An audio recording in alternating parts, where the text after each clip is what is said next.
जो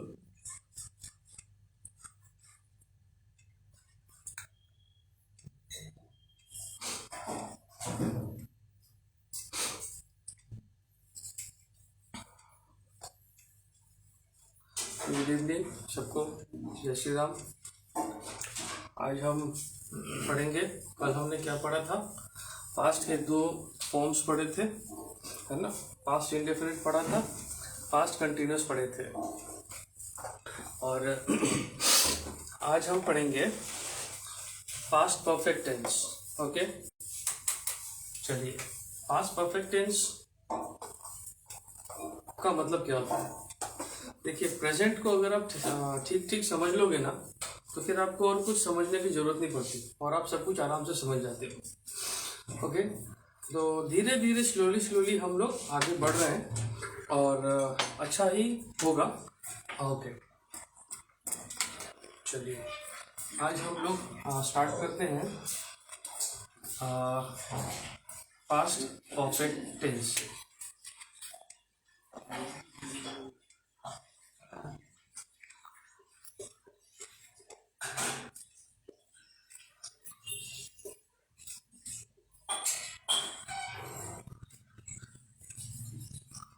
तो past perfect tense, इसका मतलब क्या होता है। पास्ट परफेक्ट टेंस का मतलब होता है बीता हुआ कोई घटना ऐसा हुआ होगा या कोई ऐसा कार्य हुआ होगा जो हो चुका है, मतलब हो चुका था, एकदम परफेक्ट हुआ था। ठीक है, यानी कि समय तो वर्तमान भूत का होगा, यानी कि बीता हुआ समय में कोई परफेक्टली काम हो चुका होगा। ठीक है, उसको हम लोग कहते हैं पास्ट परफेक्ट टेंस। क्या कहते हैं? Past perfect tense. ओके, अब मैं आपको इसका आइडेंटिफिकेशन बताता हूं। प्रेजेंट टेंस वाला जो आइडेंटिफिकेशन है ना, प्रेजेंट टेंस वाला, प्रेजेंट परफेक्ट का, उसमें जितना है उसको हटा के था, थी, थे, तो लगा दो। जैसे कि प्रेजेंट में हमने पढ़ा था चुका है, चुकी है, चुके हो, चुकी हूं, ये सब था ना। अब लगा देना है चुका था, चुकी थी, चुके थे, चुके थे, इस तरह से हो जाएगा। उसके बाद और क्या है, आ की मात्रा का इसमें साउंड जरूर आता है, लेकिन था के साथ। ठीक है, ओके। जैसे कि मोस्ट ऑफ द केसेस में नहीं आता है, सेवरल केसेस में आते हैं। तो अभी चुका, चुकी, चुके के साथ में था, थी, थे, तो ऐसे लग जाएगा। ये होता है पास्ट परफेक्ट टेंस के आइडेंटिफिकेशन का हिंदी में, यानी कि वाक्यों के अंत में चुका था, चुकी थी, चुके थे, चुके थे, इस तरह के कुछ ना कुछ होंगे। लेकिन इंग्लिश में क्या होगा, है ना। इंग्लिश में अगर आपको ध्यान होगा, जब कुछ वीडियोस पहले अगर आप मेरा देखोगे, पहले वाले वीडियोस, तो उसमें मैंने लिखाया है helping verbs in the use of helping verbs in tense, यानी कि कौन से हेल्पिंग वर्ब का इस्तेमाल कौन से टेंस में हम लोग करेंगे। जैसे एज फॉर एग्जांपल, हम लोगों को अगर इंग्लिश के वाक्य में डू या डज मिलता है, तो ये हम समझ जाएंगे कि ये प्रेजेंट इंडेफिनिट का है। अगर इज, एम, आर मिलता है, तो हम समझ जाएंगे कि ये प्रेजेंट कंटिन्यूअस का है। अगर हैज या हैव मिलता है, तो हम समझ जाएंगे कि ये प्रेजेंट परफेक्ट का है। अगर हैज हैव के साथ बीन हो जाए, तो हम समझ जाए कि ये प्रेजेंट परफेक्ट कंटिन्यूअस टेंस का है ना। ओके, यही जब पास्ट में जाता है ना, तो ये इंडेफिनिट डू डज का क्या बनता है, डिड। इजमआर क्या बनता है, वॉज या वर। इसको वेयर नहीं कहते, ठीक है ना, इसको वर कहते हैं, WERE वर। वेयर कहते हैं WHERE वेयर। कहा, ये वर है, ठीक है। ओके, हैज हैव बदल जाता है किसमें, हैड में। ये देखो आ गया ना हैड। ओके, अब हैज हैव क्या प्लस बीन, यानी हैज बीन, हैव बीन किसमें बदल जाता है, हैड बीन में। तो ये सारे हमने पढ़े थे ना। तो जिन वाक्यों में हमको इंग्लिश के ये हैड मिल जाएगा ना, हमको अपने आप समझना होगा कि यहाँ पर पास्ट परफेक्ट का बात हो रहा है। और एक क्या इसका आइडेंटिफिकेशन होगा, और एक आइडेंटिफिकेशन क्या होगा, इसके साथ ही हमको उस वाक्य में ना वर्ब का थर्ड फॉर्म का यूज मिलेगा, यानी कि वहां पर वर्ड का थर्ड फॉर्म होगा ही होगा। जैसे मान लो मैं अगर एक एग्जांपल देता हूं, मैं ये लिखता हूं I had at the food, तो यहां पर आपको लग रहा होगा अगर हैड हो गया तो यहां पर ये एक पास्ट परफेक्ट टेंस है। नहीं, ये पास्ट परफेक्ट टेंस तब बनेगा जब ये दोनों कंडीशंस को फुलफिल होना होगा। ठीक है, यहां पर देखो ये तो हमको मिल गया, लेकिन ये जो है ना, ये मेन वर्ब का सेकेंड फॉर्म है, थर्ड नहीं। थर्ड क्या होता है, देखो I had eaten the food. अब समझ में आया? Now this will be the right answer. अब देखो यहाँ पर दोनों हमारे कंडीशंस फुलफिल हो गए, हैड भी आ गया, मेन वर्ब का थर्ड फॉर्म भी आ गया। समझ में आया आप लोगों को?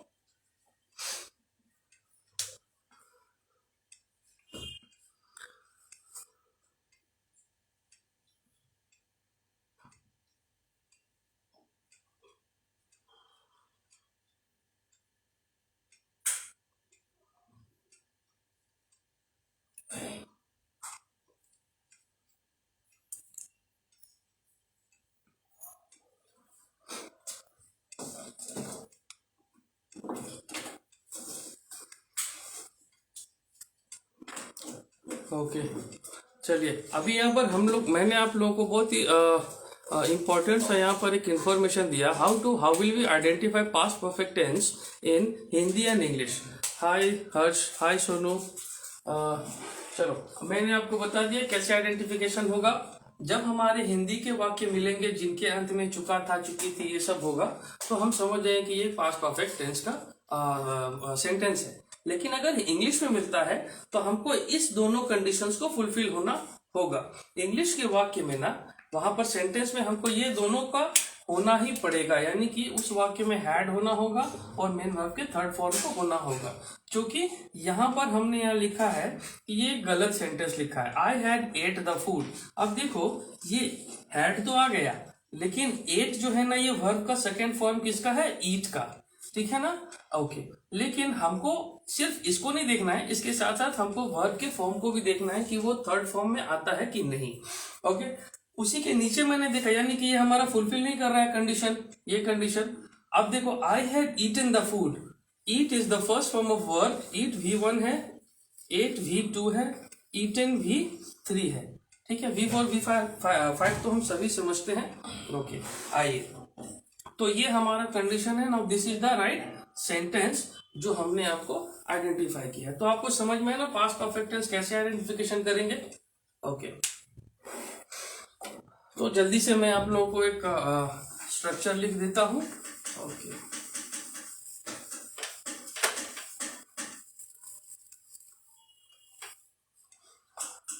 आइए, structure would be like, structure क्या आता है, पहले इसका हेल्पिंग वर्ब क्या होगा, यस, इसका हेल्पिंग वर्ब होता है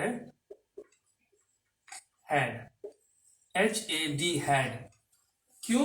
क्योंकि हैज हैव हमेशा प्रेजेंट का पास्ट में जब हम बनाते हैं तो वो बदल जाता है हैड में। ओके,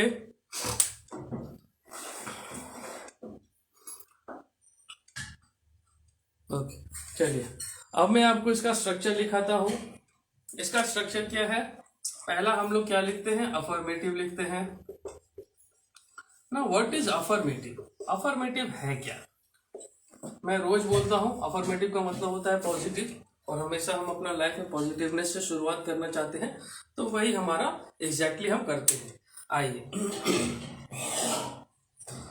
तो क्या होगा हमारा अफर्मेटिव का, सब्जेक्ट, स्टार्ट हम करते हैं सब्जेक्ट से, ओके, प्लस क्या आएगा, यस, हैड आएगा, प्लस मेन वर्ब का कौन सा फॉर्म आएगा, थर्ड फॉर्म आएगा, उसके बाद क्या आएगा, ऑब्जेक्ट आएगा। ये हमारा अफर्मेटिव का स्ट्रक्चर है। ठीक है, ध्यान से देख लीजिए, क्योंकि अभी हम लोग क्या करेंगे ना, इसको मैं आप लोग को एक छोटा सा एक एग्जाम्पल भी दूंगा, तो एग्जाम्पल से और बढ़िया से हम लोग को समझ में आएगा। ओके,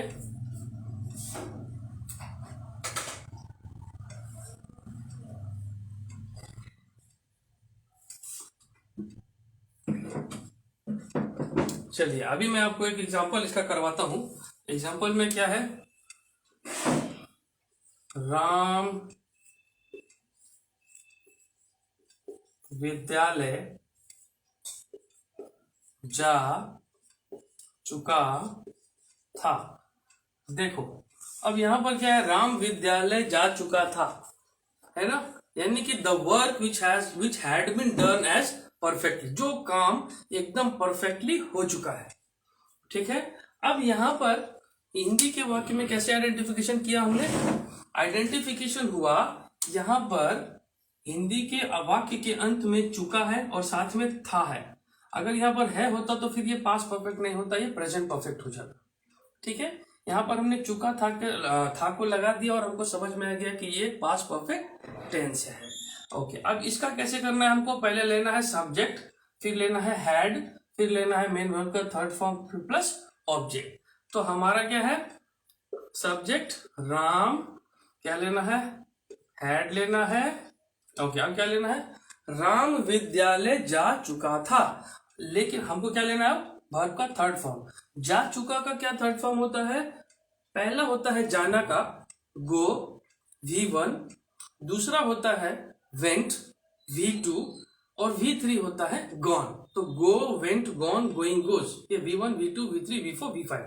तो हमारा V3 लेना है, तो Ram had gone to school. देखिए कैसा भी आपको सेंटेंसेस आ जाएगा ना, कैसा भी सेंटेंसेस आ जाएगा पास्ट परफेक्ट टेंस का, अफर्मेटिव का, तो आपको घबराने की जरूरत नहीं, आपको यहाँ रूल लगाना है।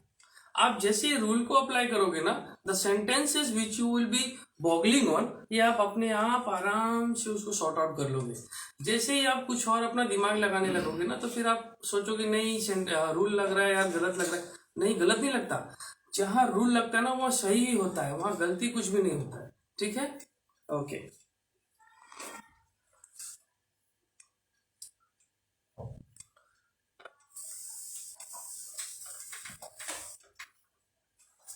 अब मैं आप लोगों को बताऊंगा नेगेटिव रूल, नेगेटिव रूल बताऊंगा। Hi Tanish, you guys are always letter.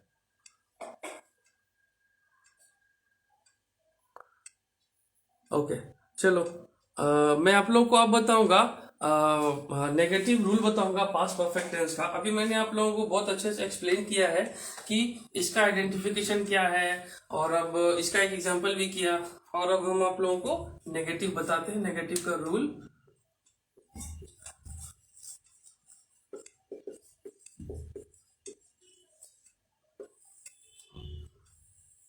Negative rule क्या होता है, हमको क्या लगा देना है बीच में, थर्ड पोजीशन पे नॉट लगा देना है ना, subject plus had plus not plus main verb का third form plus object. Now to understand things very easily you will have to do is, अपने माइंड में ही क्वेश्चंस को अप्लाई करेंगे।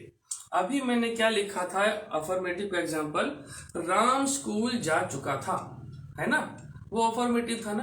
अब अगर हम उसको नेगेटिव में बनाएंगे तो क्या लिखेंगे, राम स्कूल नहीं जा चुका था, तो उसको ही हम लोग सॉर्ट आउट कर लेंगे, है ना, राम स्कूल नहीं जा चुका था। ना ये जो मैं आप लोगों को स्ट्रक्चर लिखाता हूं ना, this all are the universal structure, और दुनिया में कोई भी इसको काटे वटेगा नहीं, तो टेंशन मत लो, क्योंकि सारे टीचर्स यही रूल लिखाएंगे। हाँ, सबका तरीका अलग हो सकता है, पर रूल तो यही लिखाएंगे ना। ओके, तो ये मैंने लिख दिया, राम स्कूल नहीं जा चुका था। अब इसको मैं क्या करना है, कुछ नहीं करना, एकदम मेरे को रूल लगाना है। रूल क्या कहता है, पहले सब्जेक्ट लेना है राम, उसके बाद हेल्पिंग वर्ब लेना है, हैड ले लिया, उसके बाद नॉट, उसके बाद वर्ब का थर्ड फॉर्म, गो का थर्ड फॉर्म क्या होता है? Go is V1, went V2 and gone V3। तो गो का थर्ड फॉर्म क्या हुआ? गॉन। तो Ram had not gone to school. Now कैसा आइडेंटिफिकेशन आया? हिंदी में वाक्यों के अंत में चुका था, चुकी थी, चुके थे सब होगा तो वो पास्ट परफेक्ट टेंस होगा। ओके। और इंग्लिश में यहाँ पर हमको दो चीज मिल जाएगा, दोनों चीज का इक्वी बैलेंस होना चाहिए, दोनों चीज मिलना ही चाहिए हमको। क्या? पहला तो हैड और दूसरा हमारा वर्ब का उसमें थर्ड फॉर्म का यूज होगा। किसके लिए? पास्ट परफेक्ट टेंस के लिए। ठीक है।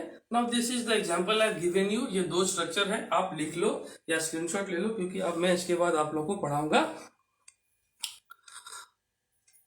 इसका इंटरोगेटिव रूल।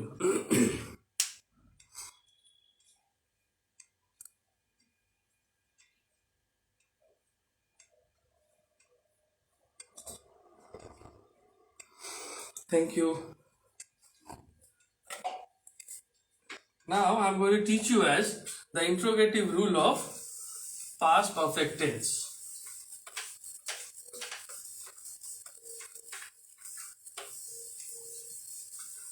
देखो क्या होता है ना कि हर स्टूडेंट को ये लगता है ना, अरे यार टेंस तो हमको अच्छे से आता है, कोई दूसरा चीज पढ़ाना चाहिए। टेंस को बार बार हर टीचर क्यों स्टार्ट करता है? टेंस से ही क्यों स्टार्ट करता है सीनियर क्लासेस को? There is a reason behind this.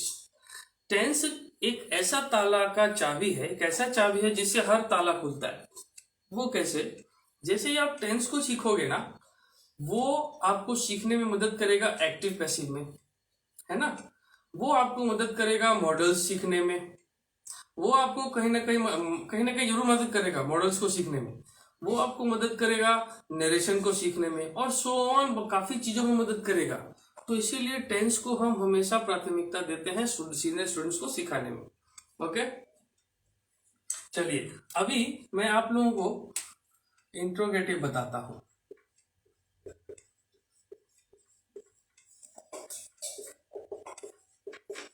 Interrogative rule क्या होता है आप लोगों को सबको पता है। What is the meaning of this word interrogative? Interrogative itself means what? As the questionable sentences, ऐसे सेंटेंसेस जिनमें क्वेश्चन झलकेगा और उसका जवाब हाँ या ना में ही होगा। मतलब हाँ या ना में होगा, होना होगा उसको, उसमें हाँ या ना होना ही होगा। ठीक है, ओके। तो आइए इसका हम आपको रूल लिखा देते हैं। क्या है रूल? सबको अब पता हो गया होगा, क्योंकि इंट्रोगेटिव किससे स्टार्ट करते हैं? हेल्पिंग वर्ब से स्टार्ट करते हैं ना। तो हमने क्या लिख दिया? हैड लिख दिया। उसके बाद हमने लिख दिया क्या? सब्जेक्ट। उसके बाद क्या लिख देना है? वर्ब का थर्ड फॉर्म। उसके बाद क्या लिख देना है? ऑब्जेक्ट। उसके बाद question mark, mark of interrogation या क्वेश्चन मार्क, इसको आप कुछ भी कह सकते हैं। अच्छा, तो अब मैं आपको एक एग्जाम्पल देता हूं। एग्जाम्पल क्या है? हेलो एवरीवन, सबको सादर प्रणाम सबको, भैया जी सब। तो अभी इसका मैं आपको एक छोटा सा एग्जांपल देता हूँ, वही एग्जांपल को रिपीट करता हूँ ताकि आपको चीज अच्छे से समझ में आ जाएगा, है ना। जैसे राम के बारे में हम लोग कह रहे थे, राम स्कूल जा चुका था, राम स्कूल नहीं जा चुका था, ठीक है ना। अब मैं लिखता हूं राम, क्या राम स्कूल जा चुका था? अब यहां पर एक ऐसा सेंटेंस मैंने कहा जिसमें क्वेश्चन झलका, और इस क्वेश्चन का जवाब जो कोई देगा वो हाँ या ना में देगा। कैसे? देखो, क्या राम स्कूल जा चुका था? हाँ राम स्कूल जा चुका था। नहीं, राम स्कूल नहीं जा चुका था। नेगेटिव में हमने बनाया ना, राम स्कूल नहीं जा चुका था। अब हम उसको इंट्रोगेटिव में लाते हैं, क्वेश्चन बना लेते हैं। क्या क्वेश्चन बनाना है? क्या राम स्कूल जा चुका था? बहुत सारे बच्चे होते हैं ना, मैंने बिहार में काफी सारे बच्चों को पढ़ाया है, उनका तलफ्फुज का प्रॉब्लम है, और सिर्फ बच्चों का नहीं है, टीचर्स का भी थोड़ा तलफ्फुज का प्रॉब्लम होता है। और ये कोई बड़ी बात नहीं, ये गलतियां हमसे भी होती हैं, हम लोगों से भी होती, सबसे होती है। The correct pronunciation of the word will sense a correct spelling, ये बहुत जरूरी होता है ना। ओके, यहां पर हमने स्कूल लिखा ना, मैं बहुत सारे स्टूडेंट से फेमिलियर हूं जो स्कूल का कभी सही उच्चारण नहीं किए, एस्कूल बोलते थे, एस्कूल। ना एस्कूल का तो कुछ और ही मतलब होता होगा, है ना, तो हमको स्कूल कहना है ना। ओके, चलो, तो क्या राम स्कूल जा चुका था? हाँ, राम स्कूल जा चुका था। नहीं, राम स्कूल नहीं जा चुका था। अच्छा, तो क्या करना है हमको? हमको रूल लगाना है। क्या लिखना है? पहले हैड, उसके बाद सब्जेक्ट राम, उसके बाद वर्ब का थर्ड फॉर्म गॉन, उसके बाद टू स्कूल ऑब्जेक्ट, उसके बाद question mark. Had Ram gone to school? Yes, Ram had gone to school. ठीक है, समझ में आया सबको? सिंपल है ना? Okay, very good. आइए, एक ही एग्जांपल में मैं आपको सब का सब समझा दे रहा हूँ। फिर भी अगर आप नहीं पढ़ना चाहेंगे तो फिर कैसे होगा बोलो? ऐसा नहीं, सारे के सारे बच्चे पढ़ना ही चाहते हैं। चलो, अभी मैं आपको बता रहा हूँ डबल इंटरोगेटिव। ना, व्हाट इज डबल इंटरोगेटिव? ऐसे क्वेश्चंस जिसका शुरुआत ही WH फैमिली से होगा, इसको WH इंटरोगेटिव भी कहते हैं, है ना। ऐसे क्वेश्चंस जिसका शुरुआत WH फैमिली से होगा, विच से, व्हाट से, व्हेन से, व्हाई से, ठीक है, हुज से, हाउ से, तो वेयर से, व्हाट से, ये सब से शुरू होगा, है ना। साइंस वगैरह में पढ़ते हैं ना हम लोग, बोल देता है, एक लाइन लिख देता है और बोलता है लास्ट में क्या? Explain why. अब यही हमारा सर का दर्द बन जाता है। So the questions which are starting with the WH family या which has the impact of WH family, वो हमेशा डबल इंट्रोगेटिव के होते हैं। और ऐसे वैसे क्वेश्चंस का जो जवाब है ना, वो हाँ या ना में नहीं दिया जा सकता। ठीक है, देखो,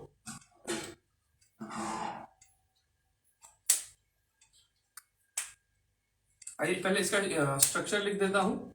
इसका स्ट्रक्चर तो आप लोगों को पता है, बहुत भारी है। क्या है structure ji?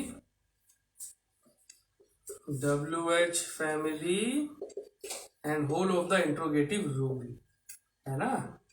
Now the whole of the interrogative rule is as had plus subject plus main verb का third form plus object plus question mark.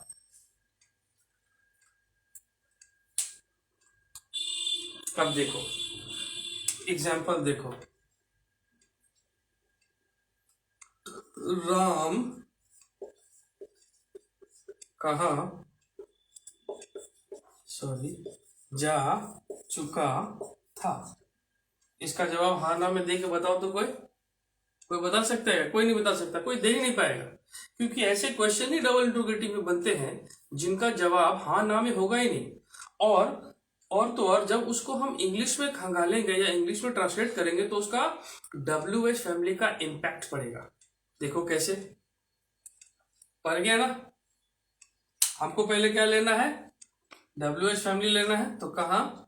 Where, उसके बाद हैड, उसके बाद subject, where had Ram gone.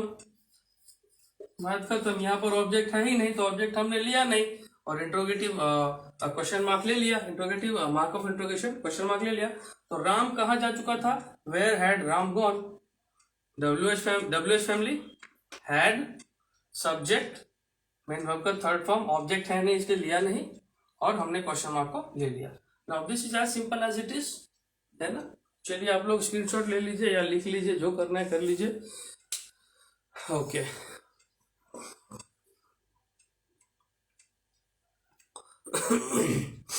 Class 10th वाले अभी काफी परेशान होंगे, और वो लोग अभी ज्यादातर वीडियो ये देखते होंगे कि 10 दिन में कैसे पढ़ाई करें, 5 दिन में एकदम 100 मार्क्स कैसे लाएंगे, 4 दिन में 100 मार्क्स कैसे लाएंगे।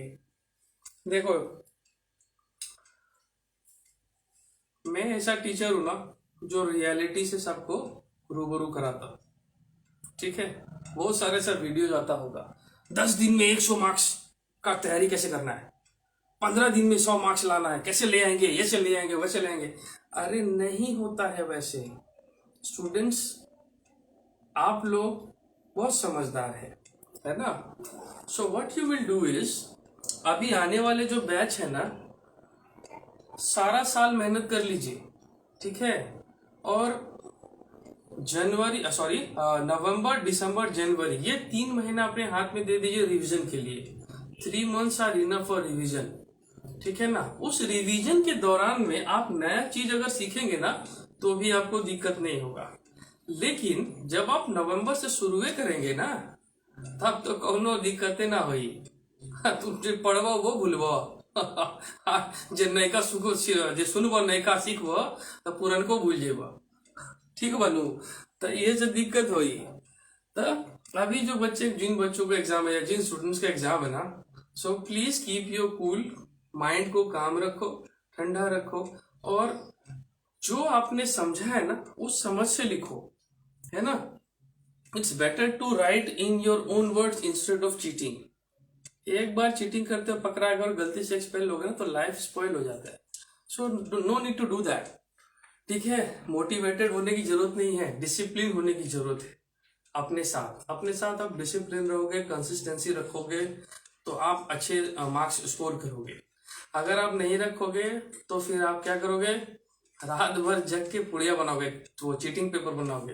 अरे कौन वाला है करी, अरे ये वाला बना रही, अरे वो वाला बनका रही, अरे ये बने बरी जेट आयु वाला आएगा, अरे वो वाला आएगा, बस उसी में सारा रात बीत जाएगा। तो वो नहीं करना है ना। चलिए, यहाँ हंसी मजाक में हमने क्या किया, आपको पास्ट परफेक्ट टेंस का पूरा स्ट्रक्चर बता दिया, और हमने एग्जांपल्स भी बता दिया, समझा भी दिया। Okay, sorry.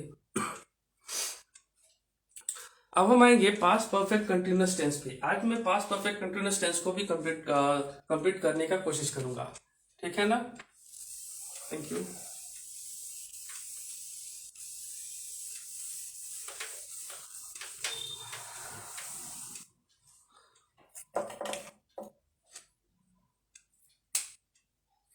Now the next part will be past perfect continuous tense। Okay, उफ, ये टेंस बड़ा टेंशन दे रहा है ना, स्टूडेंट्स को लग रहा होगा। Now what is the helping verb of past perfect continuous tense? कोई बोल सकता है हेल्पिंग वर्ब? कोई है भी कि नहीं पता नहीं, बेइज्जती कर रहा है ये लड़का लोग हमको, कोई बताए भी नहीं करता है, सब खाली मुंह देखता है। Why are you looking my face टुकुर? ये बतावा का बा helping verb, past perfect continuous tense का हेल्पिंग वर्ब क्या होता है, कोई बता सकता है क्या?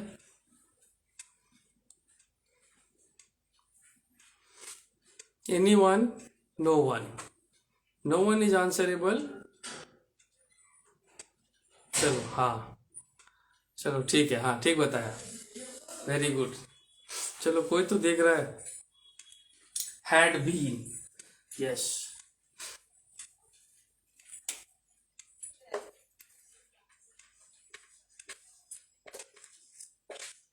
Had been.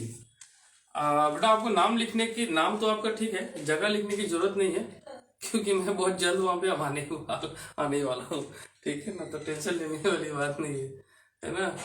And I don't know how you get to know that मैं वहां पे आने वाला हूँ। आपको कैसे पता चला?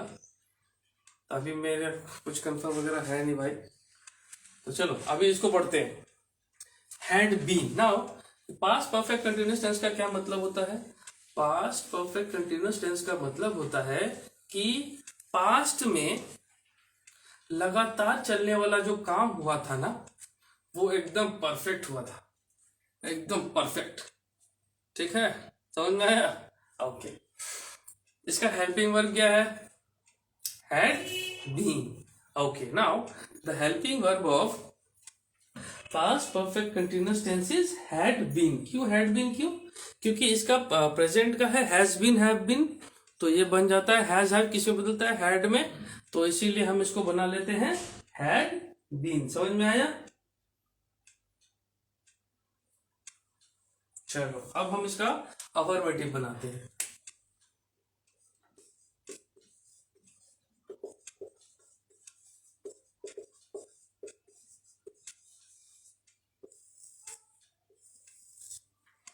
अफर्मेटिव रूल क्या है? ओके, अफर्मेटिव रूल है subject okay plus helping verb लेना है। अब आप देखो, जब हम ये लिख रहे होते हैं ना, तो आप इसको इस तरह से भी लिख सकते हो, हैड बीन, या इसको हैड प्लस बीन भी कर सकते हैं, इसमें कोई बड़ी बात नहीं है, ठीक है ना। ओके, तो हम ऐसे ही लिखते हैं। कैसे लिखेंगे? हम लिखेंगे इसी तरह से, हैड के बाद प्लस बीन। उससे क्या होता है ना, थोड़ा सुविधा होता है। और क्या, subject plus had plus been, sorry, subject plus had plus been plus क्या करना है, क्या होगा? यस, मेन वर्ब का first form plus ING plus object plus since oblique four plus time. Now this is the rule of past perfect continuous tense. कुछ बदला से लग रहा है क्या? बस हैज हैव को हैड में बदल दिए, बाकी सारा का सारा वैसा ही है। माने प्रेजेंट वाला में से हैज हैव हट के हैड बीन हो गया, ठीक है। अब इसको हैड प्लस बीन भी लिख सकते हो या हैड बीन भी लिख सकते हो, देयर इज नो इशू, कोई दिक्कत नहीं है, ठीक है ना। अब हम आपको इसका एक एग्जांपल बताते हैं। हेलो सबको जी,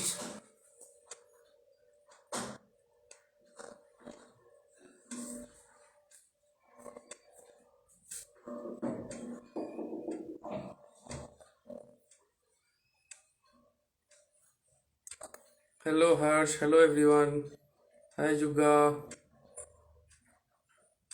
thank you for joining boss, at least thank you so much. चलो अब मैं क्या करूंगा, आप लोगों को प्रेजेंट परफेक्ट कंटिन्यूअस टेंस का आप लोगों को थोड़ा सा मैं ये बताऊंगा, एग्जाम्पल, स्ट्रक्चर भी बताऊंगा और एग्जाम्पल भी बताऊंगा। ओके, स्ट्रक्चर तो बता दिया अफर्मेटिव का, अब मैं आपको एग्जाम्पल बता रहा हूं। मैं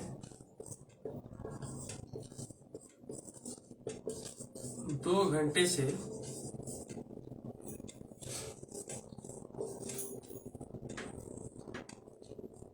किताब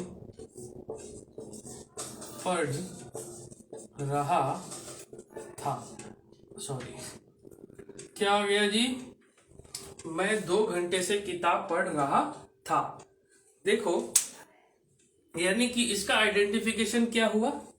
इसका आइडेंटिफिकेशन हुआ कि हिंदी के वाक्यों के अंत में रहा था, रही थी, रहे थे, ये सब होगा, ठीक है।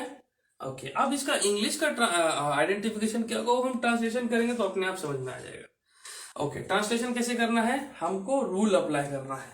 पहले क्या लेना है, सब्जेक्ट। तो यहाँ पे सब्जेक्ट क्या है, मैं हूं, यानी कि ये मैं नहीं, यहाँ पर मैं है। ओके, तो मैं क्या होगा, आई। ओके, उसके बाद क्या लेना है, हैड। उसके बाद क्या लेना है, बीन। उसके बाद क्या लेना है, मेन वर्ब का first form plus ING। Okay, I had been reading, object लेना है, ऑब्जेक्ट क्या है, किताब, द बुक।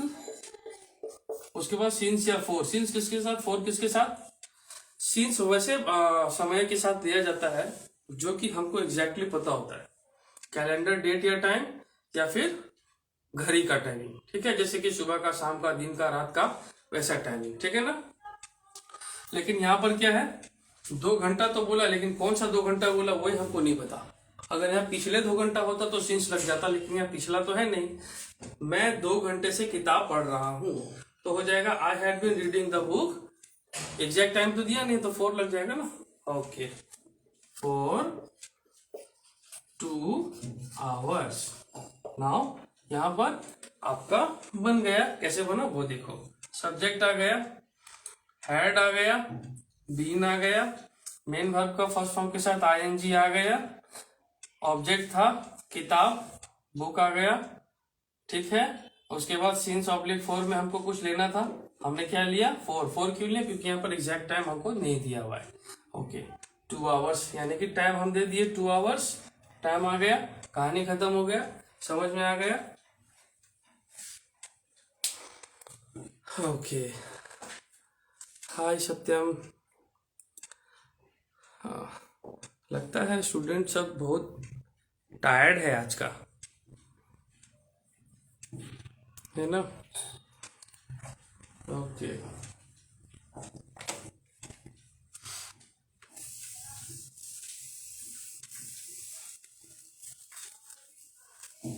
चलो, बहुत लेट से सब जवाब देता है।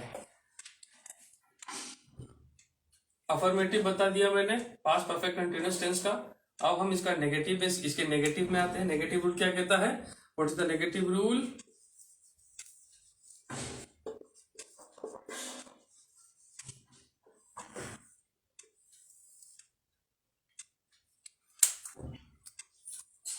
नेगेटिव रूल क्या है इसका? सब्जेक्ट होगा पहले, उसके बाद क्या होगा, हैड। अब क्या लिखेंगे सर? नॉट लिखेंगे, क्योंकि हमको तो नेगेटिव में नॉट को थर्ड पोजीशन पे लिखना ही पड़ेगा।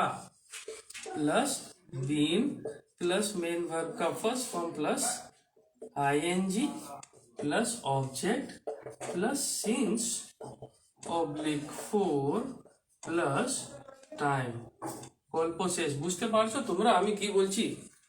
देखो नेगेटिव के रूल में हमको क्या करना पड़ता है, नॉट को थर्ड पोजीशन पे लगाना पड़ता है। तो हमने इसको, हम जुदा हो गए रास्ते खो गए, है ना, मगर हम मिलेंगे, इंटरोगेटिव में मिलेंगे फिर, ठीक है ना। ओके चलो, तो क्या था इसका, क्या बनाएंगे हम लोग? सिंपल सा है, जो हमने अफर्मेटिव में बनाया उसको हम नेगेटिव में ढाल देते हैं। अफर्मेटिव में क्या था हमारा, क्या था हमारा अफर्मेटिव में? ओके मैं 1 घंटे से अपनी किताब पढ़ रहा था, मैं 1 घंटे से अपनी किताब नहीं पढ़ रहा था, ठीक है। ओके 2 घंटे से, सॉरी, मैं 2 घंटे से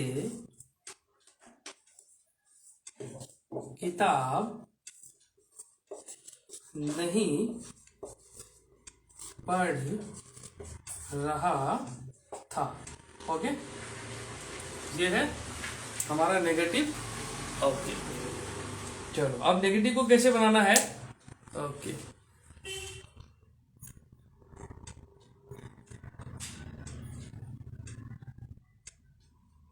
चलो, अभी नेगेटिव को हम बनाएंगे कैसे? नेगेटिव को नेगेटिव की तरह बनाएंगे। हमको क्या करना है, हमको सोचना है ना पहले क्या करना है। नहीं सोचना नहीं है दोस्त, हमको यहाँ पर रूल लगाना है। रूल क्या कहता है वो देखो, हमको क्या पहले क्या लिखना है, सब्जेक्ट। सब्जेक्ट क्या है, मैं यानी आई हैड, उसके बाद नॉट, उसके बाद बीन, उसके बाद मेन वर्ब का फर्स्ट फॉर्म के साथ आईएनजी, रीडिंग, उसके बाद ऑब्जेक्ट द बुक, उसके बाद क्या लगाना है, सिंस या 4। सिंस किसके साथ, 4 किसके साथ, मैंने ऑलरेडी यहाँ बता दिया आप लोगों को। ओके 4, यहाँ पर एग्जैक्ट टाइम हमको दिया नहीं है तो हमने 4 लगा दिया, 2 आवर्स हो गया, बात खत्म। Subject had not been, main verb का फर्स्ट फॉर्म के साथ आईएनजी, मेन वर्ब का फर्स्ट फॉर्म के साथ आईएनजी, ऑब्जेक्ट सिंस या 4 में से 4 आ गया और टाइम आ गया, कहानी खत्म हो गया। समझे आप लोग? Now this is the negative rule of past perfect continuous tense. Okay तो आप देख लीजिए और स्क्रीनशॉट लेना हो ले लीजिए, अगर लिखना हो तो लिख लीजिए। ओके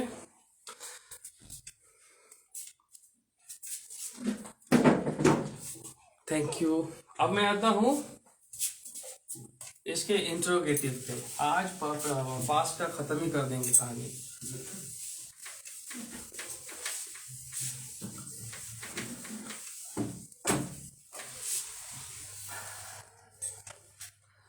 আজকের গল্পটাই আজকে শেষ করে দেবো, আজকে কাউকে ছাড়বো না আজকে।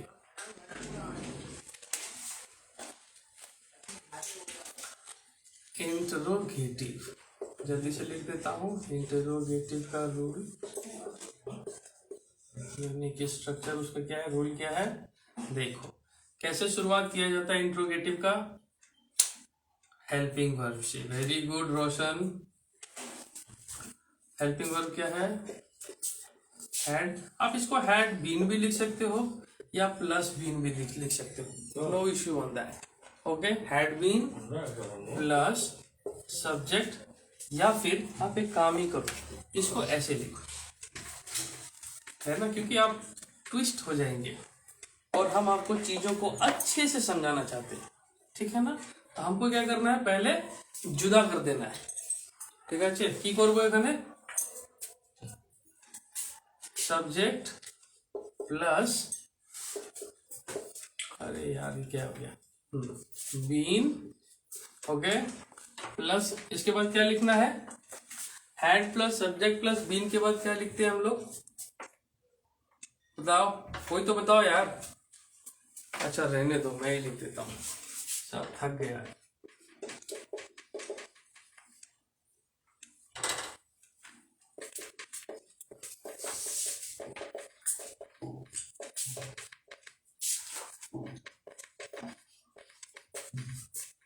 Now this is the structure.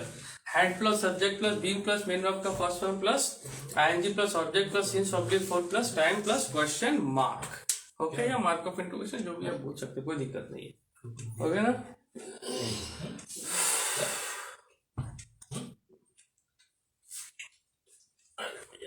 चलो अभी मैं आपको इसका एक वही एग्जांपल ले लेता हूँ।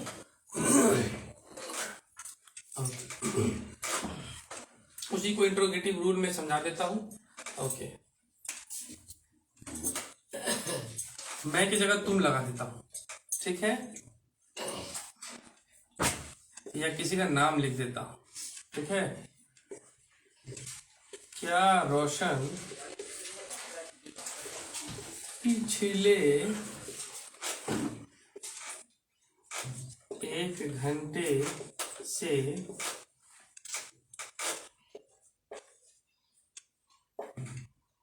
पढ़ रहा था।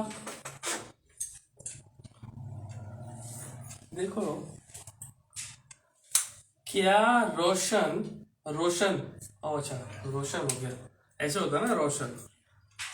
क्या रोशन पिछले 1 घंटे से पढ़ रहा था। मैं यहाँ पर पढ़ाई कर रहा था नहीं लिखा हूं, मैं यहाँ लिखा हूं क्या रोशन पिछले 1 घंटे से पढ़ रहा था। आप लोग इसको क्या लिखेंगे, रीडिंग लिखेंगे ना। आप लोगों में से अधिकतर बच्चे इसको रीडिंग लिखेंगे, लेकिन यहाँ पे रीडिंग होगा नहीं, है ना। यहाँ पर पढ़ना यानी कि किताब उताब तो कुछ में दिया नहीं ना, यहाँ पर मैंने कुछ दिया है ऑब्जेक्ट, क्या ऑब्जेक्ट तो दिया नहीं है, तो सिंपल यहाँ पर रीडिंग की जगह पर क्या हटेगा, स्टडीइंग हटेगा। ओके, अच्छा तो अब क्या करना है हमको, इसका हैड सब्जेक्ट, क्या सब्जेक्ट कौन है, रोशन, रोशन, उसके बाद क्या लेना है, बीन लेना है, उसके बाद क्या लेना है, मेन वर्ब का फर्स्ट फॉर्म के साथ आईएनजी। अब देखो यहां पर क्या है, सिंस लगेगा कि फॉर लगेगा, ये बताओ। यहां पर हमको एग्जैक्ट टाइम बता दिया है, पिछला 1 घंटा से, यानी कि अभी अगर 8 बज रहा है, यानी कि वो 7 बजे से पढ़ रहा है, यानी कि यहां पर एक एग्जैक्ट टाइम दे दिया है, तो यहां पर हमको सिंस लगाना है। Very good, since last 1 hour question mark. Okay, समझ में आया। हैड रोशन में रीडिंग लास्ट सिंस 1 आवर, क्या रोशन पिछले 1 घंटे से पढ़ रहा था, हाँ या ना में जवाब दे देंगे, है ना। ओके, आइए इसका डबल इंट्रोगेटिव में आते हैं।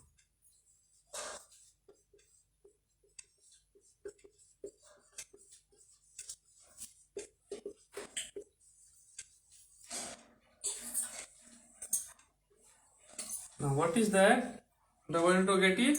The questions whose impact, in which the impact of WH family would be considered। अच्छा, इसमें क्या होता है ना, इसका आंसर जो होता है ना कभी भी हाँ ना में नहीं दिया जाता है, ठीक है। इसको WH फैमिली से ही दिया जाता है, मैंने कहा जाता है, डिनोट किया जाता है। तो इसका स्ट्रक्चर क्या है इसका स्ट्रक्चर बहुत बड़ा स्ट्रक्चर है ना, WH फैमिली प्लस क्या हो जाएगा, पूरा का पूरा इंट्रोगेटिव का रूल हो जाएगा। Yes, had plus subject plus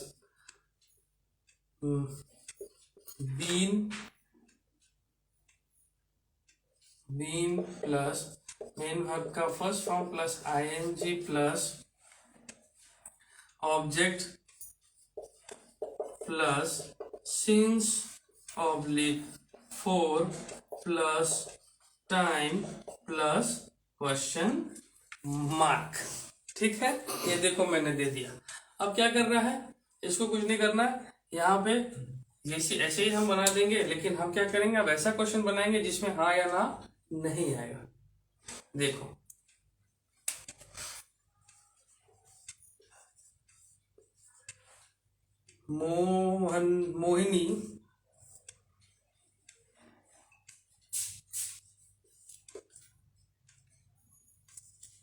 Mohini पिछले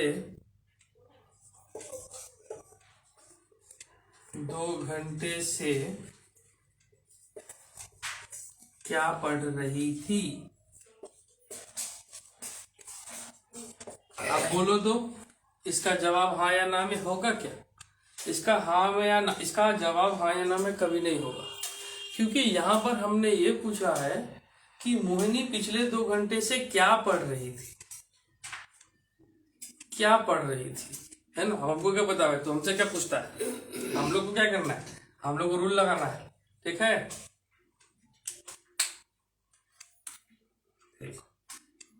व्हाट WH फैमिली लेना है, क्या व्हाट क्या लेना है, फिर हैड, सब्जेक्ट क्या है मोहिनी, ओके ले लिया। चलो उसके बाद क्या लेना है हमको, बीन लेना है, व्हाट हैड मोहिनी बीन, मैंने का फर्स्ट फॉर्म प्लस ING लेना है। रीडिंग पिछला 2 घंटा है ना, तो सिंस या 4 क्या लगेगा, सिंस लगेगा, है ना। रीडिंग सिंस लास्ट 2 आवर्स हो गया। देखो WH फैमिली ले लिए, हेड आ गया, सब्जेक्ट आ गया मोहिनी, बीन आ गया, मेन वर्ब का फर्स्ट फॉर्म के साथ ING आ गया, मेन वर्ब के फर्स्ट फॉर्म के साथ ING आ गया ना। फिर आ गया क्या, ऑब्जेक्ट, ऑब्जेक्ट यहाँ पर है ही नहीं, हमने लिखा नहीं तो हमने लिया ही नहीं। उसके बाद क्या है, सिंस ऑब्लिक 4, यानी सिंस किसके साथ आता है, जहां पर एग्जैक्ट टाइम डिनोशन हो, यहाँ पर एग्जैक्ट टाइम डिनोशन है, ओके, लास्ट 2 आवर्स, ओके। तो यहाँ पे हमने सिंस ले लिया। अगर यहाँ पिछला नहीं लिखा होता तो हम क्या लेते, अगर पिछला नहीं लिखा होता तो सिर्फ 2 घंटा होता, तो यहाँ पर टाइम डिनोशन तो है लेकिन एग्जैक्ट टाइम डिनोशन नहीं है, तो उसके लिए हम लोग 4 लेते।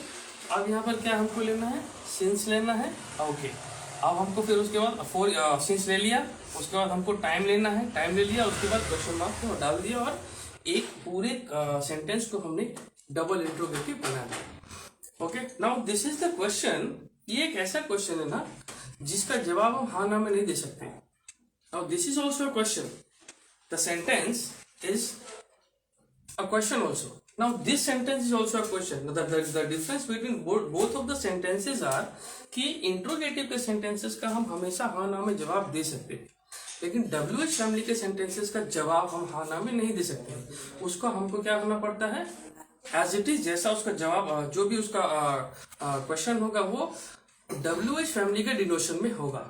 लेकिन इंट्रोगेटिव का डब्ल्यू फैमिली डिनोशन से नहीं होता है, उसका स्टार्ट ही उसके हेल्पिंग वर्ब से होता है। ठीक है, okay. If you want to take any screenshot या फिर लिखना चाहते हैं लिख लीजिए।